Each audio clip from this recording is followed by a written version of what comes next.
Olá, eu sou a Pai e esse é mais um portal Power Quest. Hoje eu vou comentar sobre uma obra indicada por uma viajante do nosso portal, a Silva. Beijo, Silva. A obra é Traição da Dignidade. É um dark romance que já dá para imaginar a bomba que vem aí, né? Eu geralmente fujo desse tipo de obra porque não me agrada a romantização de abusos e relacionamentos tóxicos. E olha que eu sou leitora de BL, né? E sopro toda vez que eu tento achar um BL para ler. Quem conhece dessa categoria sabe o poço de podridão que os autores de BL podem chegar, então é sempre uma curadoria cansativa para achar uma obra que me agrade. Eu estava com ressalvas em voltar a ler essa obra porque já tinha lido alguns capítulos alguns meses atrás e dopei. Mas como a Silvia indicou de forma tão empolgada, eu resolvi dar uma chance. Vai, né, que os capítulos não lidos melhorariam. Só que não. O enredo central gira em torno de Damian Tizzy e Chloe Verde. Eu não sei se se eu tô falando certo, porque eu acho que esse Verde deve ser francês, mas vai ser assim mesmo, tá? Damian busca mais poder e gosta de ver pessoas com personalidade forte se humilhando para ele, enquanto a Chloe luta para manter sua dignidade, mesmo fazendo escolhas que só a levam para mais longe disso. Vou contar tudo com spoilers da primeira temporada da Webtoon que eu li, então vocês já estão avisados, tá? Chloe, ela é a filha mais velha de um visconde viúvo, com uma irmã mais nova chamada Alice.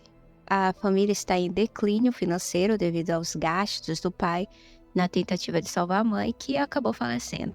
Para evitar ruína, a única solução é um casamento por contrato com alguém rico. Chloe, apesar de bela e bem versada, ela não é considerada pelos nobres qualificada devido à deficiência que ela tem na perna. Então, a responsabilidade acaba recaindo toda sobre Alice, que é a irmã mais nova, que por ser jovem é um tanto irresponsável, então ela não está muito disposta a ser sacrificada em nome da família.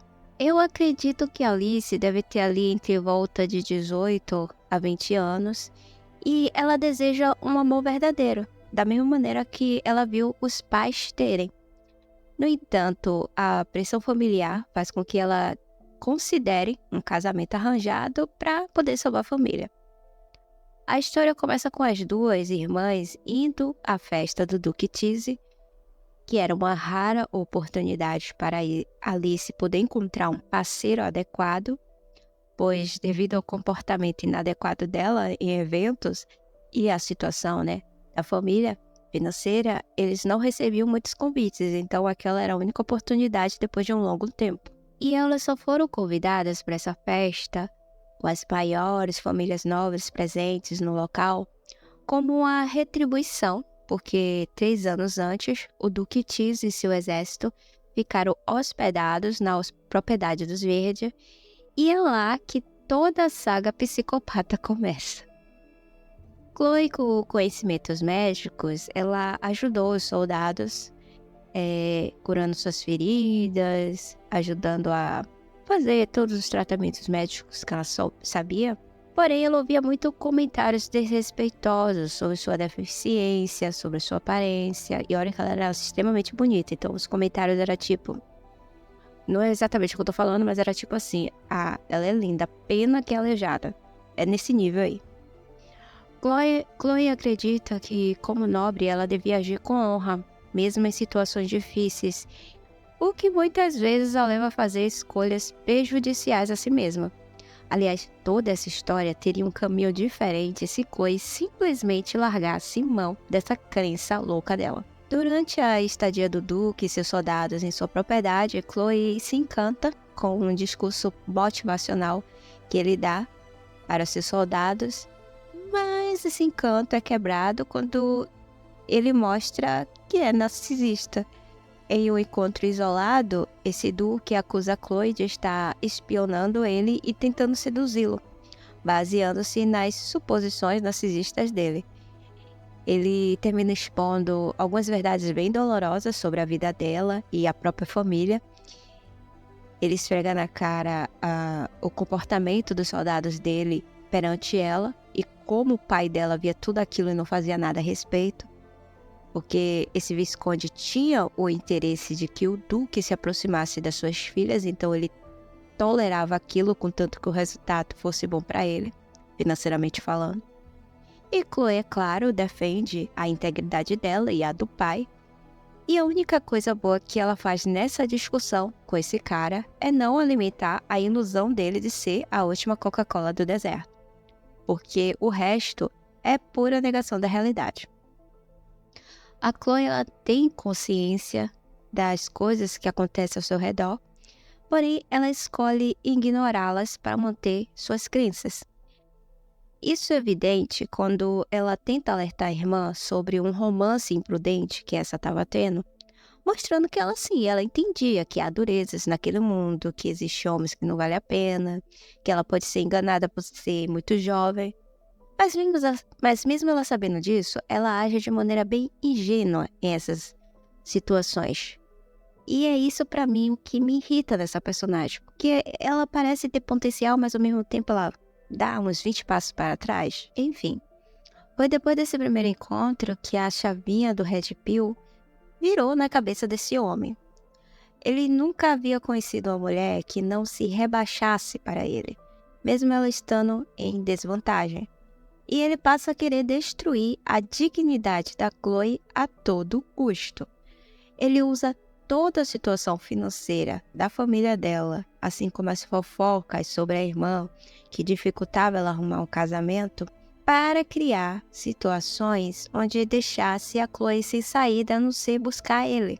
E na cabecinha desse maluco, se ela fosse até ele, ela estaria indo de livre e espontânea vontade. Tipo, ele ignorava que tudo que ele estava fazendo era deixar ela sem saída e que ela não estava fazendo isso porque ela pensou nele como a última saída, não. Ele fazia todos os caminhos só chegar até ele.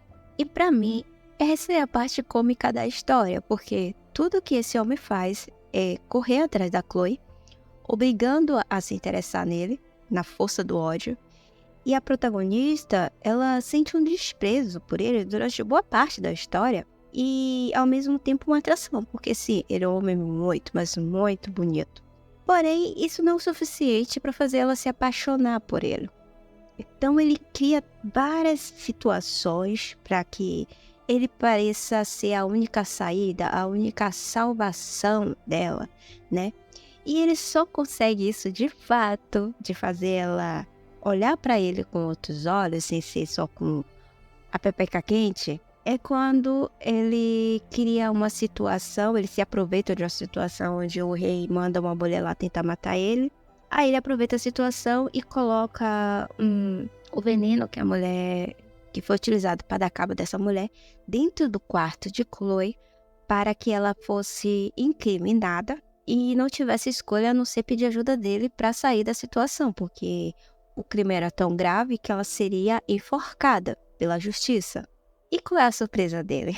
A Chloe, ela tinha um álibi. Naquele dia, ela estava tão furiosa com uma briga que ela teve com ele, que ela foi conversar com o servo dela na cabana dele e acabou dormindo lá. Não aconteceu nada, não rolou nada, ela só dormiu, sabe, respeitou. Só que, se ela contasse isso diante do juiz, ia pegar muito mal pra ele, que era um duque, né? Porque ninguém ia acreditar que não aconteceu nada entre ela e o servo. Então, e também o próprio servo dela ficaria correndo risco de vida por ter pego, entre aspas, a esposa do duque. Então ela decide se sacrificar, né? Ela fica calada, ela não conta que ela tem um álibi e se sujeita a ir pra forca morrer, ao invés de aceitar a ajuda dele. E eu acho essa cena maravilhosa, porque esse homem fica assim... Sabe aquela loucura em forma de gente? Ele fica, não acredito, ela vai escolher morrer, a não ser pedir a minha ajuda. Ela escolhe. Ele fica ali esperando. Agora ela não tem saída. Agora ela vai ter que se apelar pra mim. E ela escolhe morrer. E ele fica, não, você não tá fazendo isso, sabe? Ele fica incrédulo. O servo dela, quando percebe que ela não quer contar a verdade, ele também tenta se sacrificar por ela. Vai lá, conta pro Duque que ela dormiu na cabana dele e tal. E ele, pra salvar ela, né? Porque ele é desesperado, ele não quer perdê-la. E não é, gente, em nenhum momento esse cara demonstra estar apaixonado por ela. Ele tem um sentimento muito, muito forte de posse, de propriedade, que ela é um um produto dele, que só tem que estar ali para servir a ele. E ele próprio confunde isso com amor. É como se ela tivesse nascido para ser dele e de mais ninguém. Ele não tem nenhum sentimento que seja de amor por essa mulher. Ele termina se juntando com o servo, criando lá um álibi para ela, de que eles estariam juntos naquele dia, e faz o servo se humilhar, fica parecendo aquele voyeur que ficava vigiando eles dois, espiando eles dois, sentindo inveja da relação deles dois, etc, para humilhar, né, porque ele já tinha percebido que o servo dela era apaixonado por ela, e consegue salvar a vida dela. E é depois disso daí que ela percebe que ele mentiu perante ao juiz para tentar salvar a vida dela, que ela acaba querendo dar uma oportunidade a ele, de dar uma chance, que ele talvez não seja tão ruim quanto ela pensava, porque ele tem um cadinho de sentimento bom naquele coraçãozinho de pedra dele. E aí começa o romance, né, que ela aceita se apaixonar por ele. E ele, vendo que finalmente conseguiu o que queria, né, que é fazer ela se apaixonar por ele, se sente nas nuvens. Na cabecinha do psicopata, ele acredita que ele provou o ponto dela, que ela não tinha opção a não se amar, porque ele era o melhor homem na face da terra, sendo que ele ignora que ele fez toda uma jogada mirabolante para fazer essa mulher se interessar por ele, né? Que ela, em nenhum momento, o que eu acho muito interessante dessa história, que eu não critico 100% ela, não acho que ela é tão pesada quanto eu esperaria que ela fosse, apesar que eu não indico ela, mas ela não é tão pesada quanto eu esperava que ela fosse. Ele chega a ser cômico, né, a personalidade do Damien, porque ele é muito red pill, Ele não aceita que tudo que ele tá fazendo é pra tentar fazer ela se apaixonar por ele, e que ela não se apaixona por ele de forma natural. Ela se apaixona por um homem que ele cria pra tentar conquistá-la. E é muito engraçado como ele fala, como se ele fosse realmente aquele cara que ele inventou, sendo que ele sabe que ele não é. Como se ela tivesse se apaixonado pelas partes boas que ele mostra, porque ele é um homem excelente, sendo que ele não é nada aquilo. Ele mesmo criou aquele personagem, ele é tipo aquela pessoa que fala uma mentira e acaba acreditando na própria mentira que inventou e começa a viver dela. É o caso do Damien. Eles vivem como um casalzinho feliz por um tempo, com ela iludida, achando que ele tem um lado bom, apesar de todos os sinais de ser um psicopata obcecado. Ele é um completo louco. E ele mostra isso nas ações, nas atitudes, enquanto está com ela, que ele não é uma pessoa normal. Enquanto eles brincam de casinha, ele tá na surdina tentando dar um golpe de estado. Ele mata o imperador, porque o imperador ele preferia manter o filho, que também não era bom da cabeça, como seu sucessor, ao invés de escolher Damien, porque Damien achava que ele era aquele mesma situação, né, de ser a última Coca-Cola do deserto, que ele era o mais adequado, mais são da família para assumir o cargo de imperador no lugar do primo, que o primo saía matando as pessoas. Tudo bem, ele não saía matando as pessoas como o primo, mas ele era tão psicopata quanto. Então, um e o outro dava no mesmo, tá? Não existia gente só. A gente percebe que a psicopatia é hereditária dentro dessa família. No fim, ele termina se tornando imperador, né? Porque ele mata o imperador, o primo foge para manter a vida. E ele, como legítimo herdeiro secundário ao trono, assume o poder. Chloe, nesse período, acaba engravidando, fica toda feliz, porque vai ter um filho do fruto do amor deles. Porém, ela fica gravemente doente, uma doença muito pesada. Por ter conhecimentos médicos, ela sabia que ela não podia tomar medicamentos, principalmente um medicamento que curaria da doença, porque faria ela perder o bebê. E ele, que pouco está interessado, para não dizer nem um pouco interessado em ter essa criança, ele só se interessa nela e prefere ela viva do que o filho deles dois, aproveita o estado vulnerável dela, a obriga a tomar o medicamento, dizendo que nada aconteceria, e no fim ela se cura da doença, porém perde a criança. E foi nesse momento que ela finalmente aceita que ele não tem solução, né? Que ele não é alguém normal, que ele não é uma boa pessoa para se manter por perto, nem ter sonhos esperançosos que ele vai mudar. E a coisa vai piorando quando ela acaba descobrindo todas as estratégias mirabolantes que esse cara fez, tanto para ter ela, como para poder se tornar rei. Ela descobre que o interesse dele é sua família, porque era muito estranho já desde o início, né? Ele é um duque, ele tá bem acima de um visconde. Ele tinha várias nobres da mesma hierarquia dele para se casar e escolheu a filha de um nobre caído para ser sua esposa, o que não fazia sentido. Ela ficou sempre com esse pezinho, ela sempre teve esse pezinho atrás, com o motivo de ele estar tão interessado em se casar com alguém da família dela. Aí ela termina descobrindo que é porque ele descobriu que na propriedade dela tinha ouro. Veja só, a propriedade, principalmente o cantinho onde eles se encontraram, o cantinho que ela encontrou ela, que ele já estava lá bisbilhotando. Na primeira vez que eles se encontram, que discutem, ele descobriu que tinha ouro ali. Ele já tinha mandado especialista, tinha uma mina de ouro por ali, naquela propriedade, que o pai dela não tinha conhecimento. E ele, quando se casa, pede aquela parte do terreno pro pai. E o pai, achando que estava fazendo favor porque o terreno era infértil, sem saber que era infértil porque tinha ouro nele, dá de papel assinado pra ele sem saber de nada. Ele, depois que começa a se relacionar com ela, que ele começa a acreditar que é apaixonado por ela, que ama ela, ele até termina dando 50% da mina, como se fosse um favor. Olha como eu sou bonzinho, vou dar 50% dessas minas que a gente descobriu, que tem nas terras do seu pai, que ele me deu. Vou dar 50% que ele sabia desde o início que tinha ouro ali, né? Que ele fez o pai dele pra ele. Não era pra ele ter nem 1% desse ouro, porque era da família. E ele sabia que aquilo ia salvar a família, né? E ele também queria se casar com ela, com a família de um visconde, porque ele queria acobertar o golpe que ele estava tentando dar no imperador. Então, se casar com ela ia criar fofoca, ia minar, né? As atitudes que ele estava tendo por trás com seu subordinado de tentar conseguir o máximo de apoio possível para tirar o imperador, o filho do imperador, que é o legítimo príncipe herdeiro, que era o Johannes, do cargo. Aí a Chloe começa a perceber que ele só havia se casado com ela, não somente pela sua obsessão, mas por conta disso tudo, né? Para despistar a família real, para arquitetar o golpe, porque ela foi a mulher que peitou, né? Frente a ele. Ela tinha esse orgulho, né? Das origens dela, da família dela, de lutar pelo futuro, pela família dela.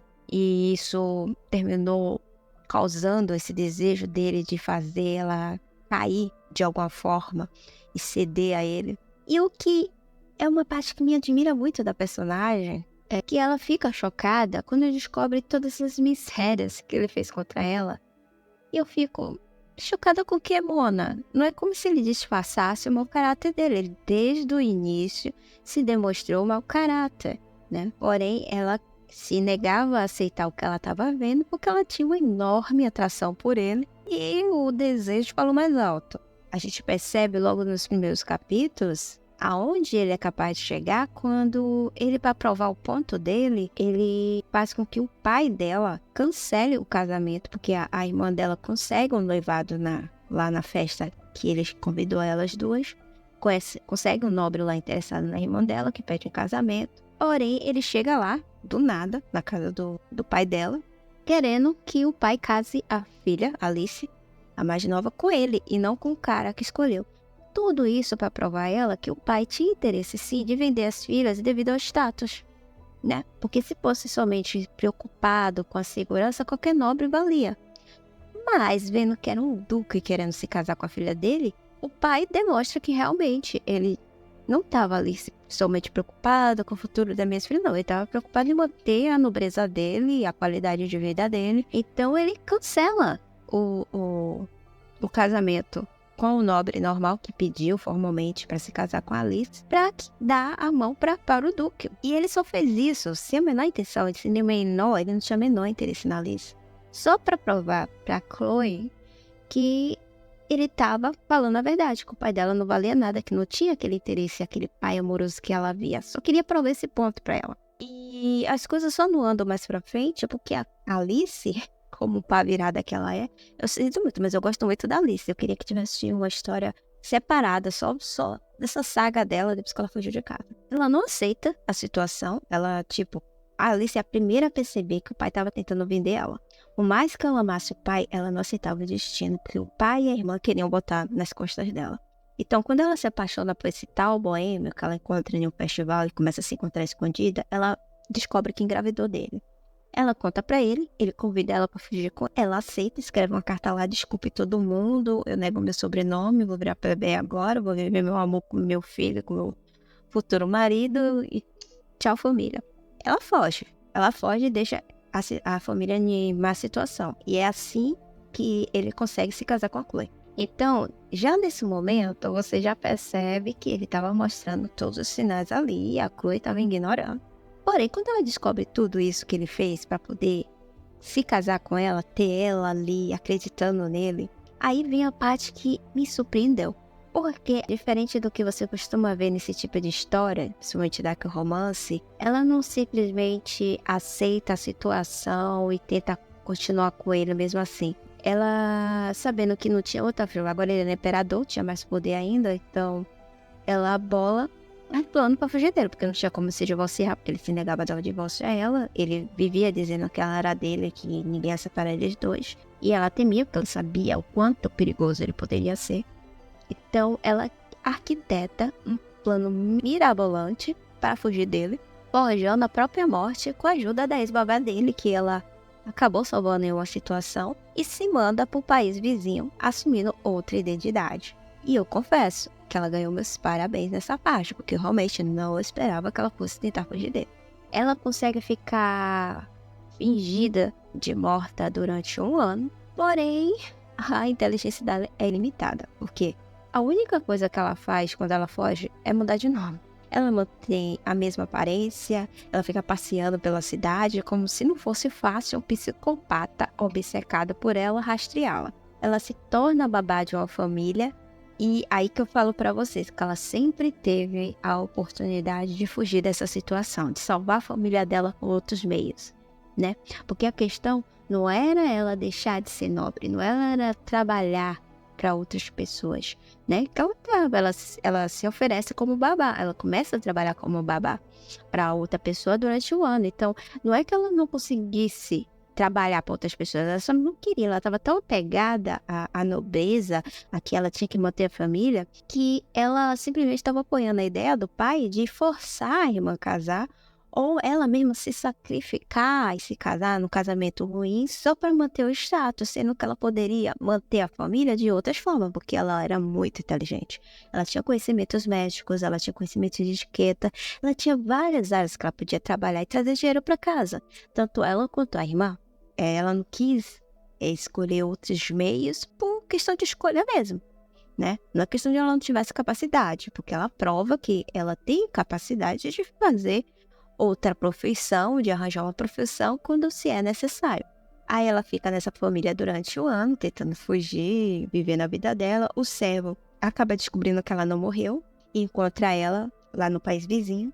Os dois não ficam juntos e eu super apoio que eles não fiquem, porque esse servo é tão obcecado quanto o outro. Ele só não é abusivo quanto o maluco lá. Eu simplesmente prefiro que ou ela fique sozinha ou ela consiga encontrar alguém realmente decente. Porém, como ela não soube se disfarçar bem, né? Ela não mudou nada.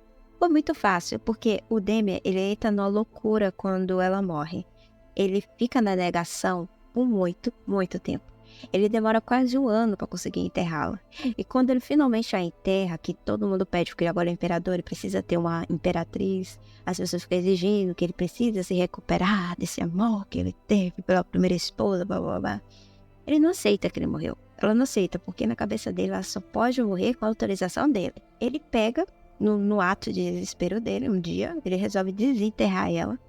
Desenterrar o defunto que encontraram, porque ela foge a morte dela com a casa queimada. Ela queima a mansão e com a ajuda da babá que estava trabalhando no hospital, eles conseguem o defunto de alguém já morto, bota lá, coloca a roupa dela, coloca o colar que ele deu para ela quando pediu ela de casamento, que era um colar de família, para poder identificar aquele corpo carbonizado como se fosse o corpo dela e achar que ela morreu. Só que ele, muito do esperto, ele sabia que ela não continuava a usar aquele colar dentro de casa, que ela só usou uma única vez, que foi no dia que ele deu para ela, e ela não usava ele dentro de casa. Então, por que ela estava usando no dia comum, sem nenhuma visita, aquele colar dentro de casa? Ele botou aquilo, ela me enganou. Aí ela vai atrás do servo, percebe que ela não contou pro servo que ela estava viva. Vai atrás do pai, descobre que o pai dela sumiu, porque ela ajudou o pai dela a fugir, porque ela sabia que ele ia procurar o pai dela. Então ele começa a perceber que ela estava viva, que ela tinha enganado ele. Como ele já sabia que ela era esperta, que quando ela quer pensar, ela usa o cérebro dela muito bem, ele começa a busca desenfreada atrás dessa mulher. Ela tem que voltar pra mim, ela tem que voltar pra mim. E no final da temporada, ele descobre onde ela tá e se encontra com ela, o que faz ela ficar desesperada. Porém, a gente já sente que esse desespero não vai durar muito tempo, porque durante o tempo dela lá, ela fica muito relembrando os momentos bons que ela passou com ele, então você já sabe que ela vai terminar cedendo pra ele. A segunda temporada com certeza vai ser isso, o que me desagrada muito. E eu acho que nessa história a única que se deu bem foi a Alice, porque, pasme, o tal boêmio que havia engravidado e que ela fugiu, simplesmente era o rei do país vizinho, que estava lá de rolê no país dela disfarçado, se apaixonou por ela. E só que quando eles fogem, ele dá uma casa lá pra ela, no país dele, só que ela descobre que ele estava noivo. E ela fica muito pé da vida com ele por causa disso. Ela termina o relacionamento com ele porque ele estava noivo.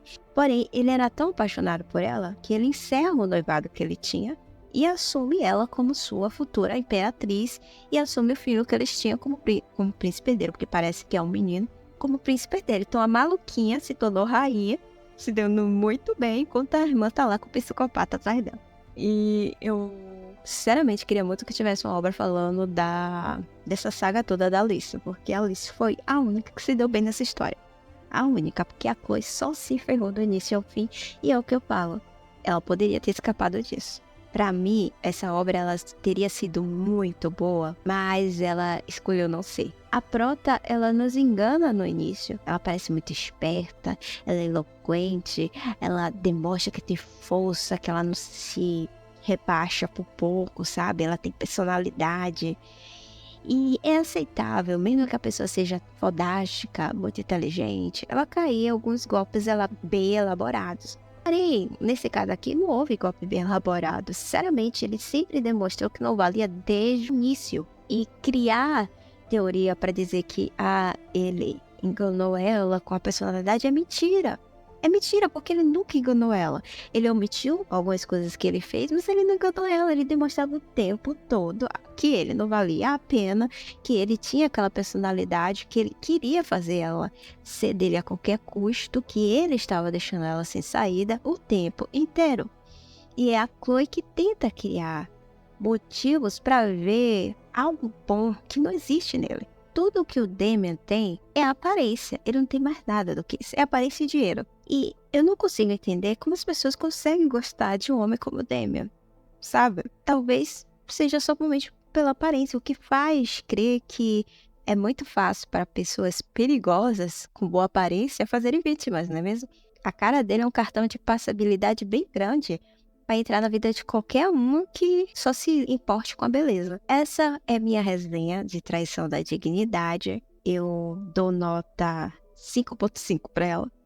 Eu queria muito que a Chloe ela conseguisse matar ele. Para mim, o final perfeito seria a Chloe conseguir matar esse maluco, conseguir ser livre, viver lá num país rica, fazendo o que ela quer, arrumando outro homem, porque eu não aceito aquele servo dela, porque eu acho ele tão obcecado quanto o outro, ele é tão doido quanto, ele é quase um voyeur mesmo. E a irmã, nossa, eu queria muito uma história extra da Alice, que eu simplesmente apoio super a Alice. A Alice foi a mais esperta dessa história, e foi a única que se saiu bem.